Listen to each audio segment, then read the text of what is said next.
Muy buenas tardes, señoras y señores. La Real Academia de San Romualdo les da la bienvenida a este nuevo acto, el tercero de este curso 2022-2023, de acuerdo con el programa de actividades que tenemos publicado, en el cual pues vamos a tratar una conferencia de un tema muy específico de historia, arqueología, a cargo de la profesora titular del Departamento de Prehistoria de la Universidad de Granada, doña Macarena Bustamante Álvarez, y que esperamos que será muy interesante. A continuación, la secretaria general, doña Adelaida Bordés, va a hacer lectura del acta de esta sesión.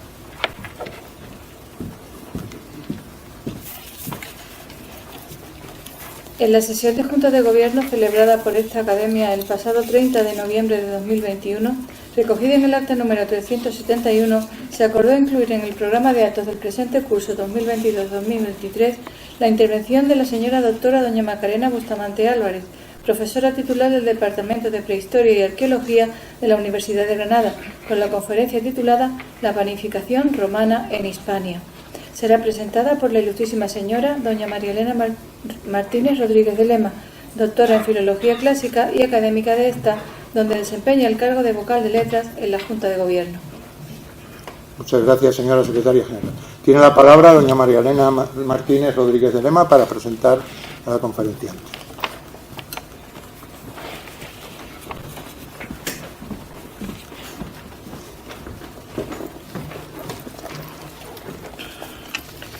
Con su permiso, señor presidente.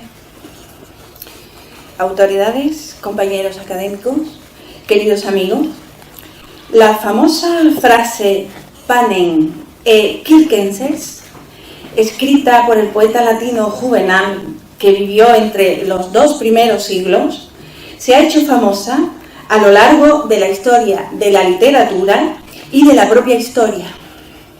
Ha sido traída y llevada por muchos con el mismo tono satírico despectivo que el poeta de Aquino le infirió.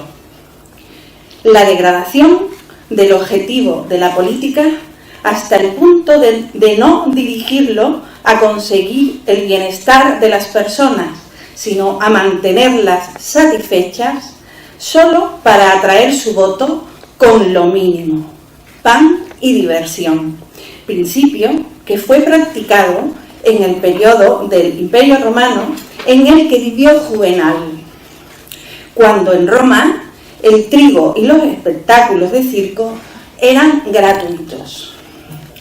El extracto completo donde se encuentra esta frase, damos la traducción del profesor Manuel Balás, publicada por la editorial Gredos, es el siguiente: desde hace tiempo, exactamente desde que no tenemos a quien vender el voto, este pueblo ha perdido su interés por la política. Y si antes concedía mandos, haces legiones, en fin, todo, ahora deja hacer. Y solo desea con avidez dos cosas: pan y juegos de circo. El refranero español, por su parte, recoge numerosas expresiones al alimento básico. Dame pan y dime tonto, o con el pan no se juega. Es decir, el pan es lo primero, es lo fundamental, es lo que nunca puede faltar. Ganarás el pan con el sudor de tu frente, reza el Génesis, refiriéndose al pecado de Adán, que cargó a la humanidad con la condena divina del trabajo y el esfuerzo. Pero, ¿cómo era el trabajo del panadero en la antigüedad? ¿Cómo hacían el pan los romanos? La conferencia de hoy trata de eso precisamente. Y va a ser dictada por Macarena Bustamante Álvarez, una experta en el tema, pues desde que se licenció en Historia en 2005 por la UCA con premio extraordinario, premio Ilustración del Ateneo y mención especial al Premio Nacional, esta afanosa isleña inició una brillante carrera. Fue becaria del FEPU en la UCA y defendió su doctorado europeo en Cádiz en el año 2010.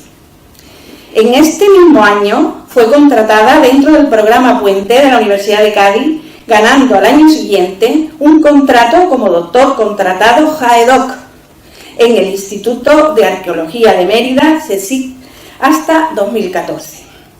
A continuación disfrutó de un contrato postdoctoral de la modalidad Juan de la Cierva en la Universidad Autónoma de Madrid.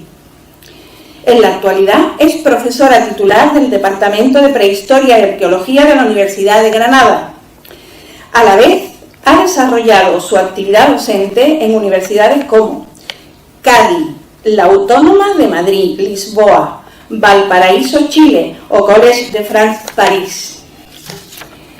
Ha dirigido varios trabajos fin de grado y ha participado como tribunal de trabajo fin de grado y de tesis doctorales. Su labor ha tenido siempre una clara vocación internacional, como lo demuestran sus estancias pre- y postdoctorales en Roma, Tetuán, Lyon, Lisboa, Oxford, etc.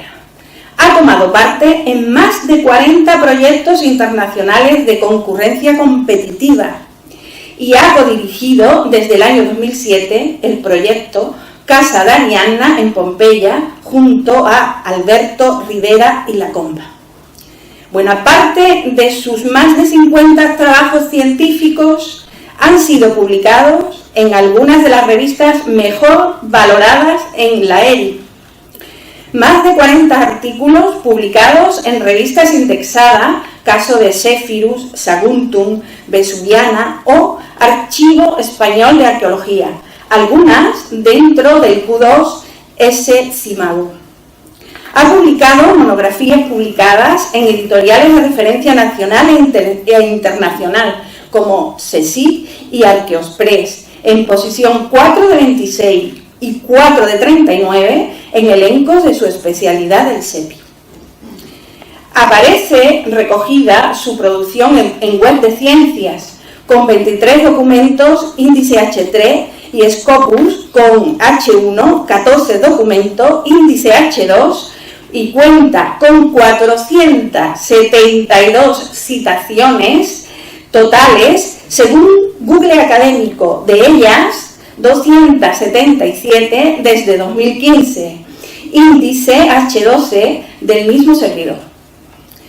Ha realizado 4 tramos autonómicos de investigación de la Junta de Andalucía y 2 sesenios de investigación CNAI.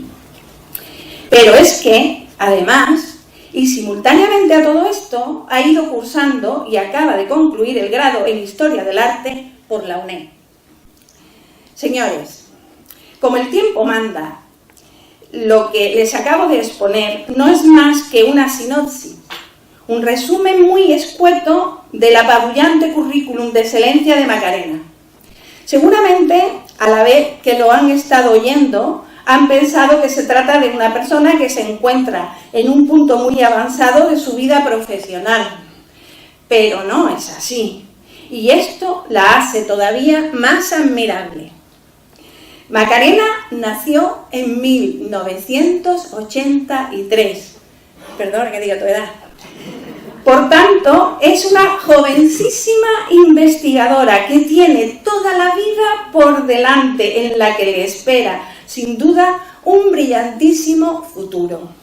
Dispongámonos ahora a oír su conferencia, La panificación romana en Hispania. Muchas gracias.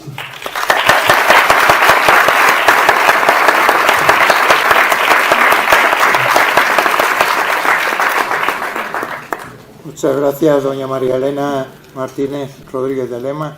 Tiene la palabra la señora doctora doña Macarena Bustamante Álvarez para pronunciar su conferencia sobre la panificación en Hispania. Bueno, con su permiso, señor presidente, señores y señoras académicas, amigos, conocidos, familiares, vecinos de nuestra querida San Fernando. En los siguientes minutos voy a hacer una breve exposición sobre cuál es la cadena operativa de uno de los productos que tradicionalmente forman parte de nuestra dieta habitual, como es el pan, y también lo uniré al tema de los pasteles, que como bien saben en la actualidad siguen estando prácticamente de la mano. Evidentemente me voy a basar en la línea de trabajo en la que yo me ubico, que mayoritariamente es la arqueología, entendido como la disciplina que se encarga de estudiar las sociedades que nos precedieron en el tiempo a partir de los vestigios materiales, y también utilizaré otro tipo de fuentes para hacer un poco más ameno estos minutos en los que, insisto, voy a tratar uno de los productos alimentarios que siguen siendo fundamentales en nuestra dieta habitual.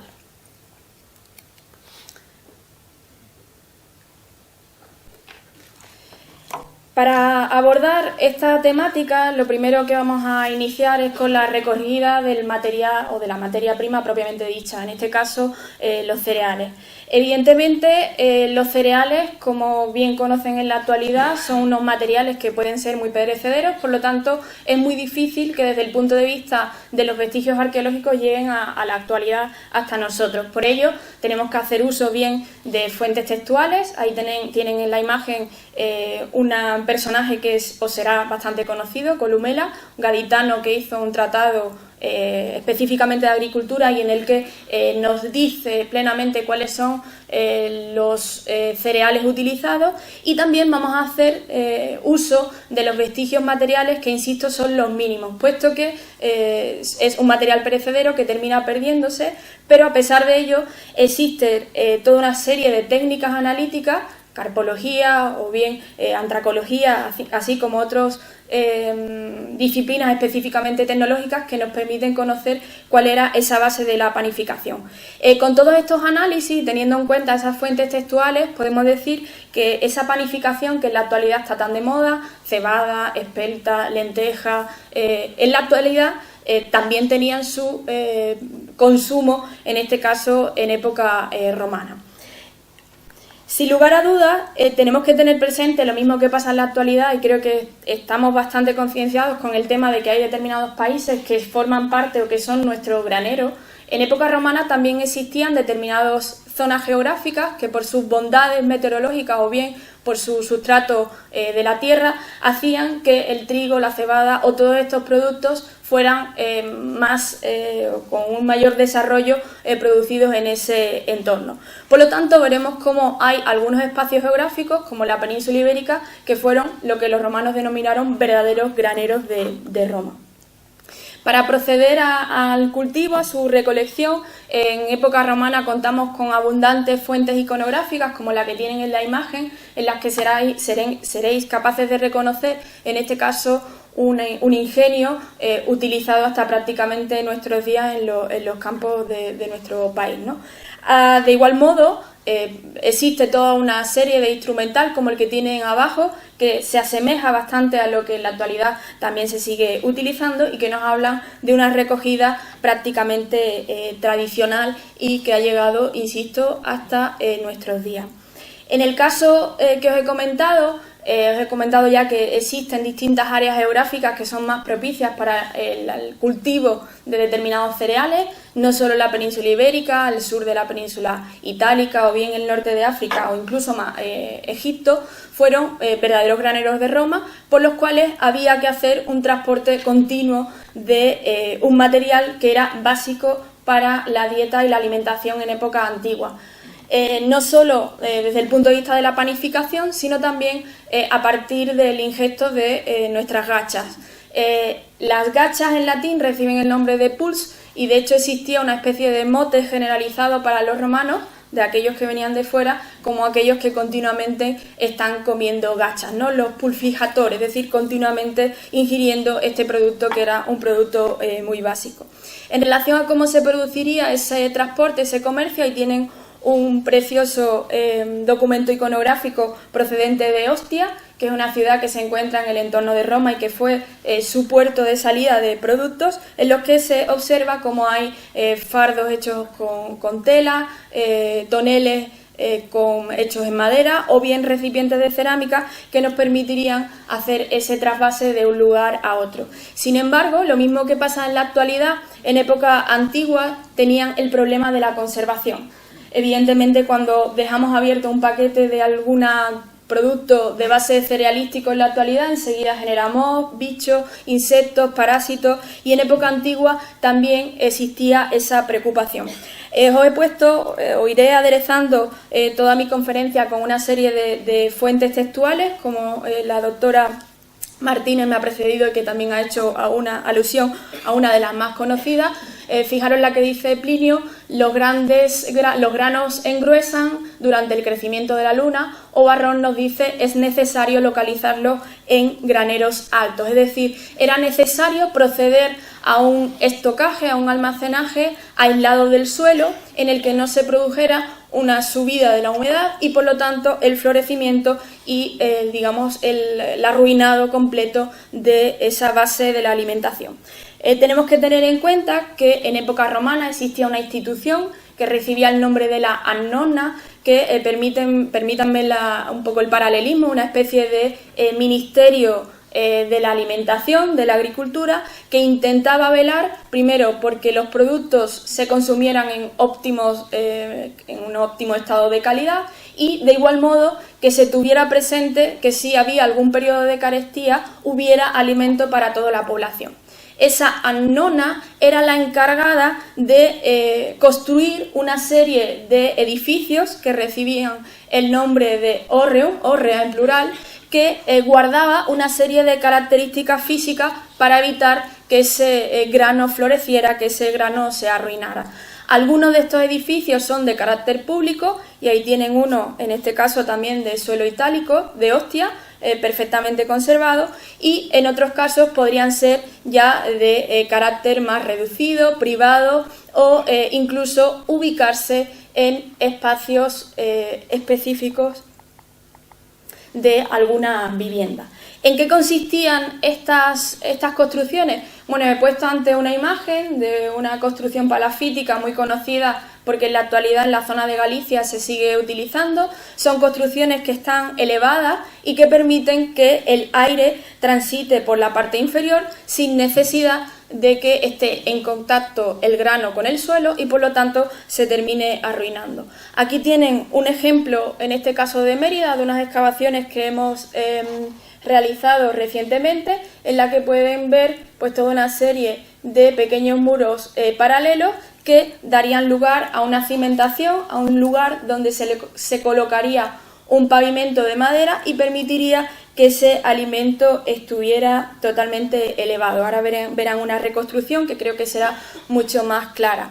Ahí tienen otras evidencias también procedentes de la península ibérica, en la que pueden comprobar cómo esa definición arquitectónica es la misma: muros paralelos, cámaras inferiores, a similitud de los suelos por calefacción radiante que muchas casas tienen en la actualidad, que permiten acceder al aire, calentar o incluso secar ese ambiente y por lo tanto evitar que se arruinara ese producto. Aquí tienen una reconstrucción, en este caso de la zona norte, del entorno de Gijón, en el que ven esos muros paralelos y cómo justamente en la parte de arriba se ubicaría ese entarimado para proceder a esa recogida y a esa conservación sin que se arruinara esa cosecha, que insisto era la base básica de la alimentación en época antigua. Os he comentado que tanto estos edificios pueden ser de carácter público como de carácter privado. Justamente en la última columna de esos dos farragosos esquemas tienen la capacidad, el cubicaje que podrían alcanzar estos edificios, y fijaros cómo en la península ibérica tenemos desde 8 toneladas hasta 15. Sin embargo, si nos vamos al esquema de la parte inferior, ya en la zona de la Galia, correspondiente más o menos en la zona de la actual Francia o incluso también Bélgica, vemos cómo se duplica ese cubicaje hasta más de 100 toneladas. Por lo tanto, estamos hablando de edificaciones que están controladas por el Estado y lo que intentan es evitar que ninguno de sus conciudadanos en cualquier momento de crisis pues se quedaran sin ese sustento básico. Teniendo presente toda esta problemática, a pesar de tomar toda esta serie de precauciones, existían muchísimos textos que nos aluden a la mala suerte que se suele tener y a la gran cantidad de dinero que se pierde en el momento en el que este tipo de grano pues se perjudica o termina siendo arruinado por las condicionantes que he hecho alusión previamente. Una vez que hemos recogido el grano, que lo hemos transportado y que lo hemos ubicado en el espacio en el cual queremos trabajar con él, debemos de iniciar el proceso de molturación, es decir, el proceso de triturado si queremos que ese cereal termine siendo pan o sea algún tipo de dulce. En relación a la molturación del grano, se realizaba dentro de los pistrina, que es el nombre latino que hace alusión tanto a la zona donde se molían como a los espacios en los que el pan se hacía y se vendía al público. En relación a cómo se producía esa molturación, ese triturado, por un lado tenemos la molturación a partir de la atracción hídrica, utilizando pues, cascadas, ríos, caídas de agua muy potentes, y aquí tienen un ejemplo, en este caso de la Galia, que se corresponde como la primera gran molinería industrial localizada en el Mediterráneo, que se encuentra en Barbegal, en el entorno de Narbona. Ahí ven exactamente cuál es el sistema, una caída en ladera por la cual, a partir de una serie de turbinas y de ruedas conectadas, permiten accionar una serie de ejes que ayudarían a molturar el grano.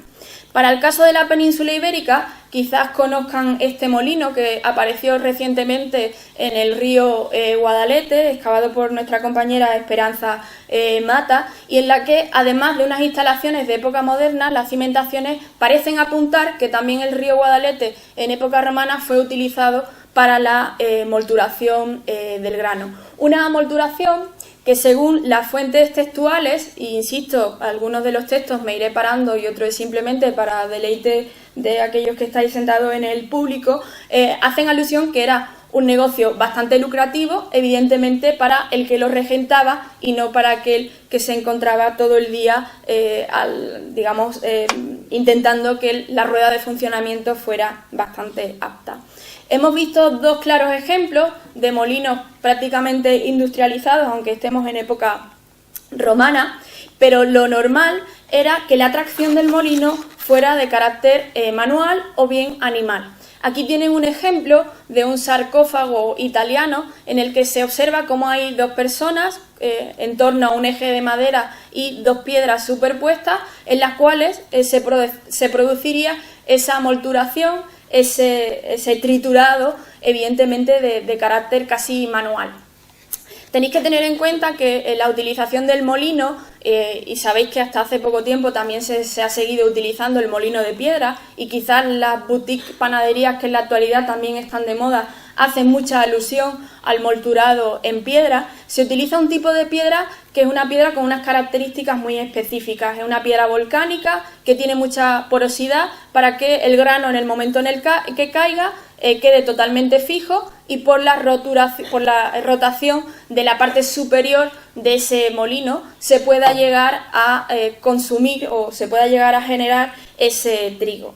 La siguiente manera de molturar el grano sería por medio de la tracción animal, y aquellos que habéis ido a Pompeya o Herculano os llegará a la imaginación, o veréis esta imagen que os he puesto, en la que ese es el tipo de molino, que de hecho se llama molino pompeyano, en la que hay un punto fijo, que es la parte inferior, y un punto rotatorio, que es la parte superior. Cuando se tirase el grano por la parte superior, evidentemente de nuevo caería en ese recipiente volcánico con esas porosidades, y a partir de esa circunvalación, de esa vuelta, nos permitiría alcanzar una harina que desgraciadamente no era la que a los romanos les gustaba, puesto que a los romanos les interesaba fundamentalmente la harina lo más tamizada posible, es decir, alejado a nuestro concepto de pan integral, que, como bien saben, es un pan que en la actualidad se caracteriza pues por tener aspecto fibroso, que tiene una serie de propiedades y que, insisto, no era la que el romano buscaba en ese momento. Por lo tanto, una vez que se habría procedido a ese molturado, lo siguiente que habría que generar era intentar llegar a lo que en la actualidad y también en época romana se denominaba como la flor de harina, es decir, una harina lo más pura, lo más sensible posible, sin ningún tipo de aderezo de esas cáscaras y de esos aspectos fibrosos. En esta imagen tienen una representación en la que pueden ver en esta parte el asno al que anteriormente he hecho alusión, y justamente en la otra parte pueden ver toda una serie de enseres que quizás si le ayudo con una imagen contemporánea es fácil digamos, de asimilar, ¿no? Es un cedazo, puesto que el siguiente paso, una vez molturado esa harina, era generar o intentar que fuera lo mayor o que fuera tamizada lo más posible, ¿no? Algunos recetarios y algunos autores clásicos como Plinio nos indican que en algunas ocasiones se podría echar agua a ese proceso de molturación. Sin embargo, hay otros autores que sin lugar a dudas digamos que huyen de esas prácticas que en cierto modo pues aumentarían la humedad de la harina y por lo tanto volveríamos a ese punto trágico al que anteriormente he hecho alusión. Quisiera en este caso sí pararme en el texto de Apuleyo, en el que, a diferencia de lo que os he comentado previamente, de que la persona que regentase esta instalación era una persona que podía adquirir o que podía tener una fuente suculenta de ingresos, fijaros cómo Apuleyo recoge el sentir de un artesano al final del día, ¿no? Y a mí, en cambio, después de penar todo el día uncido a la pesada máquina, solo última hora de la tarde me echaba un puñado de salvado, sin cribar, es decir, que ese era el sueldo que ese día ganaba, e insiste, sin cribar, puesto que lo común o lo que realmente le gustaba en época romana a la élite era tomar esa harina en su mayoritariamente tamizada, ¿no? Una vez que ya tenemos la harina, con mayor o menor inclusión, es necesario proceder a la preparación de la masa. Este es un punto, podemos decir, crítico. Es un punto en el que hay una gama muy amplia de masas. Ahora veremos algunos de los panes preferidos por los romanos. Sin embargo, me gustaría hacer alusión a esta representación, que es un mausoleo que hablaremos algo más adelante, en el que, si se fijan, en todo el friso superior aparece la representación de toda esa cadena operativa de la panificación. Y en este punto en el que nos encontramos del amasado es muy claro la representación en el que los individuos aparecen, fijaros, con un atuendo distinto a la persona que está justamente en medio, es decir, que claramente hay una diferenciación social, y después veremos que los panaderos eran una verdadera élite dentro de sus conciudadanos, y ahí pueden ver una mesa y cómo se produciría ese amasado. En ese amasado sería importante tener presente cualquier tipo de receta para hacer bien panes a gusto o bien hacer panes específicamente para determinadas festividades, ¿no? Justamente en la parte inferior hay algunos tipos de panes más queridos por los romanos. Tenemos el aquaticus, que según Plinio es aquel que se le mete más agua, por lo tanto sería mucho más mórbido, más blando. El artolaganus, al cual se le echa miel y vino. El libum, el que se le podía echar queso. O bien el bucelatum, que sería una especie, quizás no es lo más acertado, pero sería una especie de galleta a modo de colín pico, que también era bastante afamado en época romana. Las recetas pueden variar bastante. Os animo a aquellos que os guste la cocina. Existe un recetario que es el de Apicio, que era un verdadero gastrónomo del momento, en el que nos habla de infinidad de recetas y que nos permiten ver cuáles serían esos gustos culinarios de los romanos, al menos en los siglos I y II, que es en el momento en el que podemos ubicar estas recetas, ¿no? En estos momentos también es importante llevar a cabo no solo el amasado, no solo la inclusión de cualquier tipo de ingrediente, sea dulce o salado, sino que también es importante darle la forma que quisiéramos al pan. Lo mismo que nos pasaba con el grano, nos pasa con el pan. Evidentemente el pan no nos llega hasta la actualidad por unas cuestiones de conservación muy básicas. Única y exclusivamente tenemos representaciones de pan bien en ambientes muy secos, tipo Egipto, o bien en lugares en los que se ha producido un hito de termoalteración muy fuerte, es decir, un gran fuego, como es el caso de Pompeya o Herculano, ¿no? Con una serie de variantes que no vienen al caso, pero que Pompeya y Herculano serían muy interesantes para conocer cuál es la fisonomía de esos panes.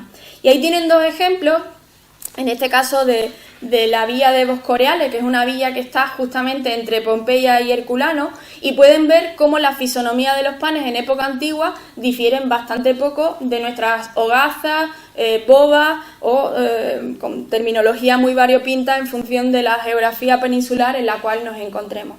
Lo que sí es interesante ver cómo en esos panes se caracterizaban por estar precortados.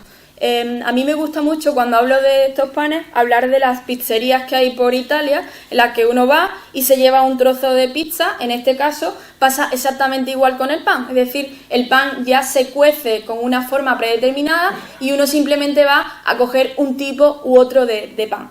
En muchas ocasiones estos panes, y ya los veremos a lo largo de la conferencia, son regalados por algún personaje público que dentro de un concepto quizás algo extraño, que es el de evergesía, se producía una serie de regalos a la comunidad, evidentemente para ayudar a sus conciudadanos, pero también buscando algún tipo de beneficio futuro. Por ello, y tienen en la imagen un pequeño rectángulo en bronce, que en este caso es un sello, un signaculum, un anillo, en el que aparece recogido una serie de letras, y si os fijáis en este pan, esas letras no es el mismo sello, pero también estarían plasmadas. ¿Esto por qué se hace? Bueno, pues se hace igual que en la actualidad, se hacen regalos con determinados logos, sponsor, mensajes. En época antigua también era común que ese pan que iba a ser regalado y que al final iba a revertir en la propia economía de la casa, tuviera ese símbolo o esos datos alusivos a quien había hecho ese regalo, ¿no? O ese reparto público. Aquí tenemos también otra imagen, en este caso no son panes originales, son representaciones pictóricas, en las que se puede ver también ese precorte con el cual estos panes aparecen, y justamente al lado tienen una tarta, a la cual después me centraré de manera más específica, en la que de nuevo se asemeja bastante a muchos de los productos que en la actualidad ingerimos. Una vez hecho el pan, el siguiente paso era intentar que esa forma fuera la más deseada posible. ¿Cómo se consigue esas formas deseadas? Bueno, para hacer un pan circular era muy común utilizar este tipo de recipientes. Son unas grandes bandejas que en algunos casos pueden medir más de 20 centímetros de diámetro, que reciben el nombre de engobe rojo interno pompeyano, puesto que si ven el interior de estas recipientes, el color es tremendamente rojo y nos evoca mucho a las paredes de Pompeya y Herculano. En este caso es un recubrimiento que se asemeja bastante a nuestras sartenes antiadherentes, porque lo que se intenta es que ese pan se amasara, generar esa forma circular y después cocerlo en ese mismo recipiente. Por lo tanto, una vez cocido, se retiraba el pan, y una vez que ya se hubiera bajado la intensidad del calor, retirarlo sin ningún tipo de problema, sin quedarse pegado en ese recipiente antiadherente. Este tipo de producciones cerámicas son muy comunes de la zona de Italia, aunque también se sabe que en toda la península ibérica se imitaron, puesto que alcanzaron muchísima fuerza y fueron muy famosas porque eran necesarios para prácticamente todos aquellos que desarrollaran pan en sus casas. También era muy importante porque formaba parte del kit que posiblemente a los militares se le daban cuando salían, en este caso, de su península itálica natal. Pero además de estos panes que se pueden caracterizar como ser bastante banales, existen otros que tienen toda una serie de simbologías. Y es muy común, quizás aquí en la provincia de Cádiz no tanto, pero si nos vamos a otras zonas de ámbito peninsular como Extremadura, hay momentos del año como la festividad de San Blas, en la que se regalan panes en los que aparecen algún tipo de símbolo impreso dentro o en la parte superior de esos panes. Y esa tradición ya viene también de época romana. Ahí tienen unos discos de cerámica que aproximadamente tienen el tamaño idóneo para ser cogidos por una mano y que se imprimirían, en este caso directamente sobre la masa de pan. Tenemos que tener en cuenta que en la actualidad nosotros el pan mayoritariamente lo tomamos con leudantes, con levadura, levaduras que son químicas, aunque cada vez más tenemos en nuestras panaderías un tipo de pan que es pan de masa madre, que es un pan el cual no se le echa ese producto que es nocivo, puesto que tiene un componente químico bastante importante, sino que es el resultado de un proceso de reposo de ese harina con esa humedad que termina generando o termina levantándose un poco. Ese es el proceso a rasgos muy generales de masa madre.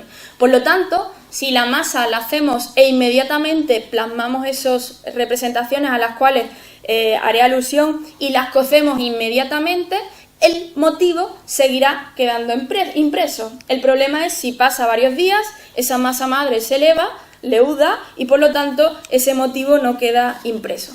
¿Cuáles son los motivos mayoritariamente representados? Bueno, pues son motivos que en muchos casos están codificados y en otros casos sí se puede llevar a cabo una especie de lectura más profunda, ¿no? Motivos mitológicos, ahí viene una representación de la loba capitolina, en el cual parece ser que podría ser un motivo que se plasmaría en los repartos alimentarios que se harían en torno a abril, que es el momento en el cual se conmemora el nacimiento de Roma, y en esos momentos habría determinados repartos alimentarios. También en la parte inferior hay una representación de motivos alegóricos. Aparecen 4 representaciones en la esquina de 4 individuos, que sería una alegoría de las estaciones del año.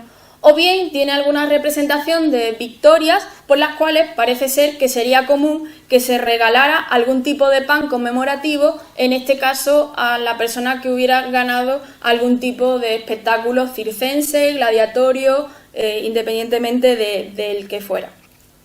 Pero también conocemos para época también romana, aunque da la sensación que este símbolo podría ser o hubiera tenido una mayor expansión en época posterior, tenemos representaciones alusivas a determinadas religiones que podrían tener consigo una serie de preceptos alimentarios, como sería la representación ahí de un candelabro judío, que como bien sabe existe una serie de preceptos alimentarios entre los cuales el pan ácimo es el pan que se tiene que vincular en este caso a la comunidad judía. Por lo tanto ven cómo además de esos panes que plagarían la mesa de los romanos en el día a día cotidiano, existirían otros que se utilizarían pues para conmemorar, para digamos festejar determinados momentos del año.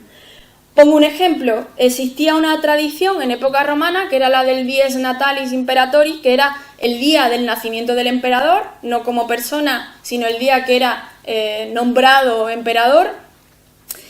Se producían repartos públicos y esos repartos públicos mayoritariamente había comida en la que se intentaba que apareciera el retrato del emperador, pues para generar una mayor campaña electoral, puesto que tenemos que tener en cuenta que un pan en época romana daba para comer al menos para varios miembros de la familia en ese día, e incluso se podía prolongar a lo largo del tiempo. Aquí os pongo otra serie de ejemplos y justamente en la parte central es el pan al que he hecho anteriormente referencia, un pan contemporáneo, en el que veis que también tiene una serie de letras y en otros casos tienen representaciones marianas, es decir, que sigue existiendo una fuerte vinculación con el pan y en el mundo del cristianismo es aún más evidente, ¿no? He hablado de panificación, pero sin lugar a dudas, si también a esas masas panaderas le incluimos elementos más dulces, como la miel, terminaría generando que esa masa pasara de un pan propiamente dicho a un bollo o bien algún elemento de panadería. Y también para época romana y de igual modo para la península ibérica tenemos algunos ejemplos de molde de lo que en la actualidad denominaríamos como repostería creativa, ¿no? Ahí tienen justamente en mi parte trasera una representación de un felino sobre sus cuartos traseros, que sería un molde bivalvo con 2 partes, con una serie de protuberancias, y justamente al lado os propongo cuál es la interpretación que hemos hecho, que a partir de cuerdas esos 2 moldes se unirían y permitirían hacer un bollo o algún producto que en la actualidad no sabemos con precisión, porque lo mismo que pasaba con el pan, Pasa con todo este tipo de productos. Si se le mete harina, puede terminar elevándose y por lo tanto no quedar fijado cada uno de esos detalles, y por lo tanto se comienzan a barajar otras hipótesis, ¿no? Como el mazapán. Sabemos que en Toledo tenemos una fuerte tradición de mazapanes con figuras muy variopintas, en Italia, en Sicilia, de igual modo.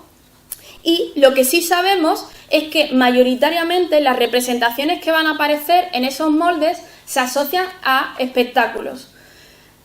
Esto, unido a la labor de investigación en fuentes textuales, nos permite comprender que era muy común que cuando uno iba a algún edificio de espectáculo a presenciar pues alguna lucha gladiatoria, carreras de carros o algún enfrentamiento con animales, era muy común que se hicieran sorteos, rifas, repartos alimentarios, y posiblemente fue bastante habitual repartir alimentos alusivos a lo que allí se estaba desarrollando, ¿no? Ahí tienen la representación de un felino.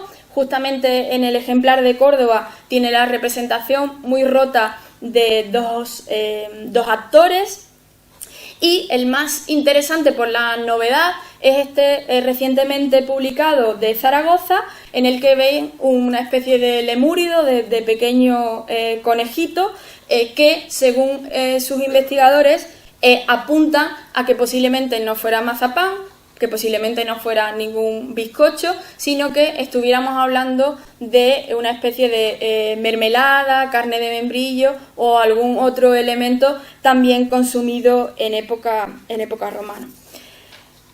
Mayoritariamente estas masas tenían que ser cocidas porque era el punto más importante, o uno de los puntos más importantes de ese proceso de la panificación. La cocción de la masa se podría hacer bien en espacios públicos o en espacios privados. En relación a los espacios privados, ya desde época egipcia teníamos representaciones de pequeños hornos portátiles, como el que tienen en la esquina, y que se encontrarían posiblemente en el seno del hogar. Sabemos que en los primeros pasos de Roma, esa cocción era una cocción pues, que se haría sobre una pieza de terracota, de barro cocido, puesto que el barro permite elevar la temperatura y permitiría cocer el producto ahí localizado. Según las fuentes textuales, esta cocción sería mucho más sabrosa si le pusiéramos hojas de laurel o bien si utilizáramos determinados arbustos que fueran aromáticos. Por lo tanto, se le añadiría un plus más al sabor final de ese producto. También vuelvo a aludir a ese recipiente en el que anteriormente hemos indicado que se podía llevar al amasado, ¿no? Que es esa cerámica de engobe rojo interno pompeyano, y ahí os pongo un ejemplo, en este caso de una página web totalmente contemporánea, en la que también se haría las mismas veces y que tiene una tipología, tiene una forma externa muy similar a la de época romana. Por lo tanto, volvemos en cierto modo a la tradición culinaria del proceso de panificación. Pero lo que sí sabemos es que mayoritariamente en época romana se utilizaban hornos de carácter privado en los que uno bien podía llevar su pan a cocer, una especie de tahona medio comunal, o bien simplemente podía adquirir el producto ya culminado. Ahí tienen una imagen, y esta es la imagen a la que anteriormente he hecho referencia, y casi todas las representaciones iconográficas que he plasmado vienen de ahí. Es una tumba localizada justamente en lo que se denomina como la Porta Maggiore, una de las puertas más importantes de Roma. Por lo tanto, tenemos que ver que la persona que estuviera ahí enterrada era una persona o una familia, la de los Eurízaces, que era muy importante, y que se construyó un mausoleo imitando, en este caso, a un posible horno, y veremos luego el porqué. Independientemente de cómo es la forma de este mausoleo, los hornos en época romana se caracterizaban por ser un horno de tipología muy común, base plana y una cobertura abovedada que permitiera que el tránsito del calor fuera continuo por toda esa instalación. Tenemos muchísimas representaciones, como la que tienen aquí, en este caso de un pavimento musivario, de un mosaico, en el que claramente alude a esa tipología a la que anteriormente he hecho alusión, y que sin lugar a dudas haría necesario la utilización de una pala para meter ese producto y esa pala también para sacar ese producto. Porque en el caso de la cocción del pan en época romana era una cocción de carácter directa. Justamente en un lado estarían las ascuas y justamente en el otro lado estaría ese producto cociéndose, ¿no? Ahí tienen una imagen, en este caso de una pizzería tan afamada en la actualidad, al horno o al forno, que en este caso reproduce totalmente a la perfección lo que sería un proceso de cocción a la romana. Las representaciones que os he puesto son bastante evidentes, sin embargo, la arqueología en muchas ocasiones no nos permite ver esa construcción en su totalidad, simplemente nos permite ver esas cimentaciones. Algunas de las panaderías más conocidas en ámbito peninsular la pueden contemplar bien en la Casa de los Pájaros en Itálica, una casa muy grande y justamente donde está señalado el círculo, una pequeña panadería que dependería posiblemente de la casa y cualquier italicense podría ir a comprar. También en Itálica tienen este ejemplo, que es la de la Casa del Planetario y que justamente se ha reconstruido contemporáneamente con 2 bocas, por lo tanto estaríamos hablando de una producción algo más apabullante que la que anteriormente he hecho referencia. O bien el ejemplo que tienen aquí, que es un ejemplo de Mérida, en la que en las imágenes que os pongo a lo largo de esa planta pueden ver el lugar donde se localizaría ese molino para molturar el grano. Justamente ese elemento circular sería el horno propiamente dicho y también tendríamos la zona donde ese grano estaría preparado para recibir o para formar parte de esa cadena operativa a la que vengo haciendo alusión en los anteriores minutos. ¿Dónde se colocarían esas panaderías? Evidentemente, el romano es una persona que el marketing lo domina bastante bien.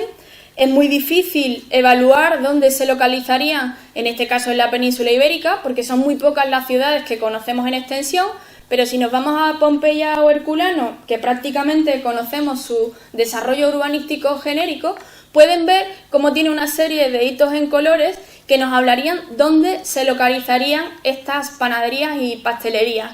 Y pueden comprobar cómo mayoritariamente se localizan en intersecciones de calles, intentando que visualmente fuera acogido por un mayor número de usuarios. Sin embargo, ¿cuál sería el contacto que se establece entre los panaderos y en este caso la población? Bueno, lo que sí sabemos es que la venta del pan o los repartos, puesto que hay una cierta controversia con la imagen que ha sazonado toda mi aportación e incluso el cartel, que al parecer para algunos autores podía ser un panadero, para otros autores simplemente es un político entregando algunos de esos repartos alimentarios a los que he hecho alusión. Realmente ahora mismo no interesa o no creo que sea interesante explayarme más en esa problemática, simplemente para que veáis exactamente cómo se colocan esos panes, justamente en un ambiente abierto, donde las medidas de higiene quizás no son tan cuidadas como en la actualidad y en las que en cualquier momento el usuario podría tener un toque directo con ese producto. También sabemos que eran muy utilizados para estos repartos las cestas, que como bien saben permiten un transporte limpio, sano y en el que el aire correría de manera continua. Y ahí tienen unos individuos, posiblemente panaderos, que están pesando esos panes que van a salir a la venta. O como no, tendríamos venta ambulante a similitud de las que podemos encontrar en cualquier edificio de espectáculo en la actualidad o bien en nuestras playas, en las que de nuevo se hace alusión a una bandeja, en este caso hecha de mimbre. Aquí tienen otra representación, de nuevo, con ese vendedor ambulante en esa bandeja exponiendo continuamente esos productos, pero desgraciadamente no sabemos cuál era esa relación más directa. Lo que sí sabemos es que una vez que ese producto era consumido, duraba bastante en el tiempo. Sabéis que el pan es uno de los productos que más pueden durar en el tiempo y que incluso es muy habitual en la península ibérica y en concreto en nuestra querida Andalucía, que haya una especie de economía circular, que es como se llama en la actualidad, y que podría ser lo que en San Fernando denominamos como la sobreusada, ¿no? Es decir, reutilizar algunos productos. Permítanme que haya traído estas dos recetas de un producto de economía circular, de reciclaje, que es el de las queridas torrijas en ámbito cuaresmal, ¿no? Yo recuerdo que en mi casa siempre había una especie de debate de si la torrija tenía que venir en leche o si tenía que venir en mosto. Creo que ese debate sigue estando en muchas familias, y ahí os pongo dos recetas de apicio en el que os he resaltado, y simplemente voy a leer la de abajo porque creo que es la más corta: romper los trozos grandes un pan de harina de flor y ponerlo en leche, freírlo y luego untarlo en miel. Es decir, nada nuevo bajo el sol, un producto claramente de primera necesidad, al menos en Cuaresma, ¿no? Hemos hablado de los productos, hemos hablado de la conclusión, hemos hablado de la economía circular, pero no hemos hablado de los artesanos. Y con esto quiero, en cierto modo, ir concluyendo mi aportación. A diferencia de lo que ocurre en la actualidad, en el que el artesanado del pan es un artesanado muy sacrificado, que tiene que trabajar en unas horas algo intempestivas, en los que tienen que estar sufriendo unas temperaturas muy elevadas, en época romana evidentemente pasaba lo mismo, pero al panadero, al maestro panadero, la situación económica le venía mucho mejor. Aquí tienen una imagen de unos retratos que se le llaman a los panaderos, comúnmente denominado así en Pompeya, en el que, fijaros, ella no tiene ningún inconveniente de llevarse un estilo, una especie de bolígrafo de la época a la boca, por lo tanto sabe manejarlo y evidentemente estaría dentro del proceso de alfabetización, y él lleva también una especie de libro, de rollo, en el cual nos habla de que esta familia, a pesar de que fueran panaderos, tenía un nivel cultural elevado. ¿Qué es lo que pasa con el resto? Bueno, los panaderos tenían una cierta consideración social, porque fundamentalmente eran la gente que entraban en contacto, independientemente de quién pagara el pan, con esa persona en el día a día, o bien al menos una vez a la semana, ¿no? Pasados unos días. A pesar de ello, el concepto de panadero se encuentra en una especie de amor y odio con respecto a sus conciudadanos, ¿no? He puesto ahí una serie de ideas: el abuelo de Augusto, regente de una perfumería y luego de una tahona. Esto era lo que se decía cuando Augusto estaba intentando llegar al poder, lo que utilizaban sus enemigos para desprestigiarlo, ¿no? O fijaros, como si de un pristrinum se tratase, ¿no? Es decir, como si fuera una cosa denigrante, ¿no? O al final, te mandaré al molino, es decir, una especie de castigo. Por lo tanto, efectivamente nos dan de comer, pero se tiene constancia de que evidentemente es un negocio que es de primera necesidad, ¿no? Se sabe que en época antigua los panaderos estaban asociados en colegios profesionales, lo mismo que en la actualidad. Se intentaba velar por la calidad del producto, evitar que hubiera deflaciones del precio de los mismos, o incluso cuando algún miembro de una familia panadera fallecía, pues se intentaba colaborar, pues bien económicamente, formando a sus hijos, o bien apoyando al viudo o la viuda con tema económico, ¿no? Pero lo interesante es que se sabe que en época romana, una vez prestado una serie de años de servicio, incluso si el panadero era, o si alguno de los miembros del equipo no era libre, se le concedía la libertad, puesto que se consideraba que, a pesar de ganar un dinero, estaba ofreciendo un servicio a sus conciudadanos y por lo tanto podrían adquirir la libertad. E incluso también se indica, el problema es que no hay manera de cotejarlo, como incluso después de haber hecho un número muy elevado de pan, podría alcanzar la libertad, o podría incluso alcanzar determinados privilegios entre sus conciudadanos. Y es que os he dicho antes que es muy difícil discernir si este señor es un panadero o es un político, porque se sabe que muchos de los políticos fueron a las panaderías a hacer esos repartos de panes, y se sabe que muchos políticos de carrera incluso perdieron las elecciones con panaderos como Virgilius Eruciaces o Elvius Sabinus o Iulium Polybium, que son los nombres que os he puesto ahí, que eran panaderos de profesión, que se lanzaron a la política y que ganaron las elecciones con el favor posiblemente de sus conciudadanos, que continuamente sabrían quién es, su familia, y tendrían una cierta relación. Todo ello hace pensar que los panaderos podían llegar a tener un alto poder adquisitivo, ¿no? Y ahí tienen esas representaciones a las que continuamente he ido aluyendo de la familia de los Eurízaces de Roma, en la que claramente ellos son panaderos, no tienen ningún problema en dejarlo patente una vez fallecidos, e incluso decoran su monumento funerario con las representaciones de las actividades económicas que le han ido acompañando a lo largo de su vida, y aparte se ubican justamente en una de las entradas fundamentales de Roma. Por lo tanto, era una familia importante. Para la península ibérica tenemos simplemente algunos ejemplos funerarios, de estelas funerarios, en las que se hace alusión a quienes eran, nombre, edad, o incluso ahí tienen un ejemplo del entorno de Utrera, en el que aparece la palabra pistorum, que es la que he subrayado, y justamente arriba viene indicado multis, es decir, una multa, una especie de pena que se le habría propiciado a este colectivo, posiblemente pues por utilizar una harina no adecuada, o poner o localizar sus hornos en lugares que afectaran al devenir de la ciudad, y que al final pues tuvieran que pagar de modo colegial, en este caso, una multa. Lo que sí sabemos es que de manera común era habitual la aparición de nombres de libertos, es decir, de personas o bien que habían sido esclavas o que continuaban siendo esclavas y que eran liberados en un momento determinado, y también la aparición de muchos nombres de corte oriental. ¿Por qué? Porque mayoritariamente, o un amplio volumen de la sociedad romana con nombres orientales, formaban parte de ese complejo de escala social mucho más baja.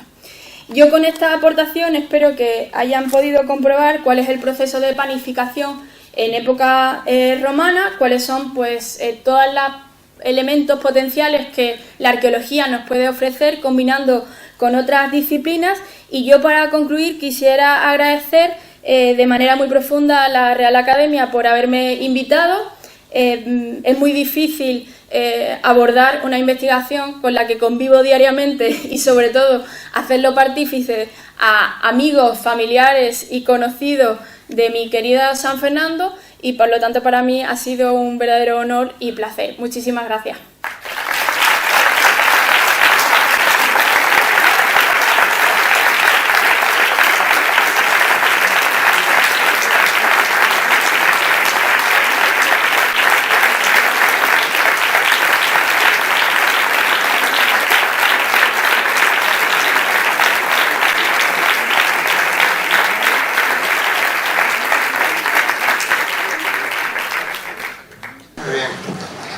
Bustamante, enhorabuena por esta magnífica exposición acerca de un tema tan específico como es la panificación en el mundo romano.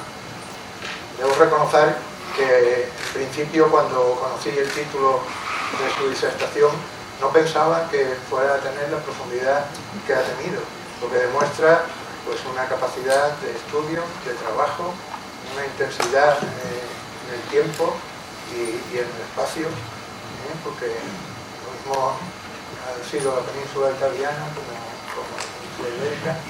Sí, una interesantísima presentación. Yo le auguro un porvenir muy brillante, porque se ha hablado de su juventud y de su categoría en el trabajo. Le doy la enhorabuena y le auguro, como digo, un brillante futuro. La Academia estará encantada en participar de sus conocimientos, y ya tendremos ocasión de que vuelva por aquí. Y ahora, pues para recordar esta conferencia, pues le voy a hacer entrega del cartel.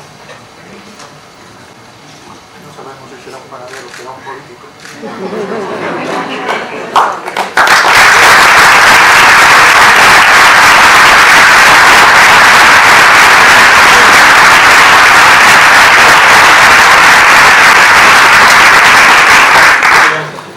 Después de esta interesantísima conferencia, sabía yo que el pan daba para tanto.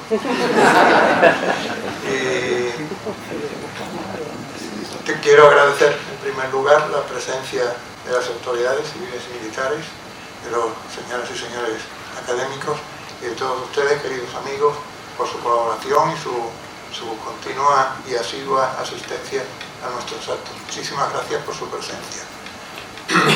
El próximo acto de la Academia va a ser una conferencia titulada Astronomía del siglo XXI, el proyecto Gaia. Estará a cargo de la catedrática señora doña Francesca Figueras Siñol. Será presentada por el ilustrísimo señor don Teodoro López Moratalla. Tendrá lugar el próximo martes día 15 a la hora habitual 19:30 y en este mismo lugar. Nada más, muchísimas gracias y enhorabuena, doctora Bustamante.